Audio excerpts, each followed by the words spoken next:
Soomaaliya badaheeda in lala isticmaalayo shalayna way ogoleed maantana waa ogoshaa birina waa ogolaanaysaa bas baryahan dambe wadankan dariska anahay Ethiopia aad ka maqlayseen arrimo ku saabsan badda iskuma haysan anagii Ethiopia inay badda gaarto iskuma haysan dagaal naga dhaxeeya anagii Ethiopia oo Soomaaliya Ethiopia ay bad u diidan tahay ma aha waxaan isku haysanaa waxay tahay Ethiopia siday badda ku soo gaaray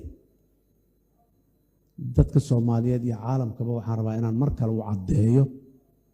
Ethiopia haddii ay doonayso xeebaha Soomaaliya inay soo gaarto waa soo dhaweynaynaa waxaan rabnaa inay u soo gaarto sida Uganda ay xeebta Kenya u soo gaarto sida Burundi iyo Rwanda ay u gaaraan xeebta Tanzania sida South Sudan ay xeebta Kenya u gaarto sida Ethiopia lafteeda ay xeebta Djibouti u gaarto oo xeebta Kenya u soo gaarto oo kale inay Soomaaliya u soo gaartaan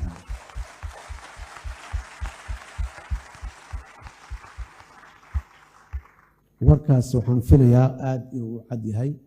waxaan rabaa inaan la jahawareerinin ra'yiga caalamka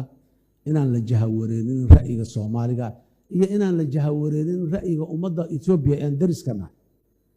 shacabka Ethiopia iyo shacabka Soomaaliyeed darisaan nahay ismaannaan dooran shalayna waan ahayn maantaan nahay berina waan ahaan doonaa laakiin inay jahawareeraan oo si aan jirin wax loogu sheego waan diidanahay waxaan gaarsiinaynaa fariintaas Soomaaliya in aanay mushkil qabin laakiin wax intaas ka duwan inaanan yeelin wax Soomaaliya u gaar ah oo isticmaalka badda Soomaaliya u gaar ah oo dal daris ay mid fog midba ay ka leeyihiin marna horena uma soo dhicin haddana ma dhicayso adduunyadu xeerar ay leedahay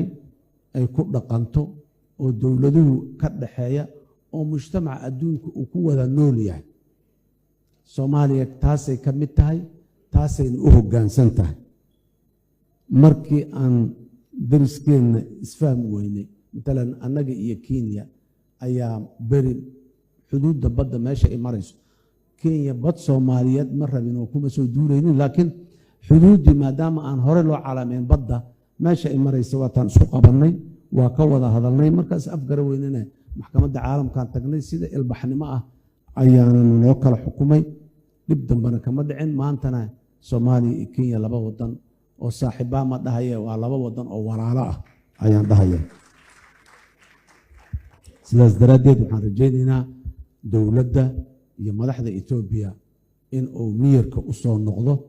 oo ay ku soo noqdaan dhaqanka suuban ee caalamku u yaalla inay ku soo noqdaan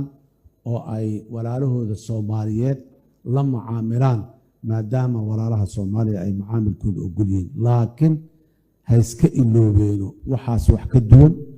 ha iska iloobeeno ciidan badan Soomaaliya dejinaynaa iyo saldhig badan Soomaaliya ku yeelanaynaa mucaamilaadka ganacsiga iyo dhaqaalaha iyo u adeegidda shacabka reer Ethiopia wax problema oo ku qabna ma laha sida qawaaniinta caalamiga ay qabto inaan u wada macaamilno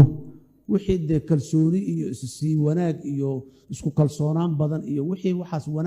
wanaag u bulsi dhalaaya ka yimaado mustaqbalka ah waa meesheeda laakiin maanta Soomaaliya intaas ayay diyaar u la tahay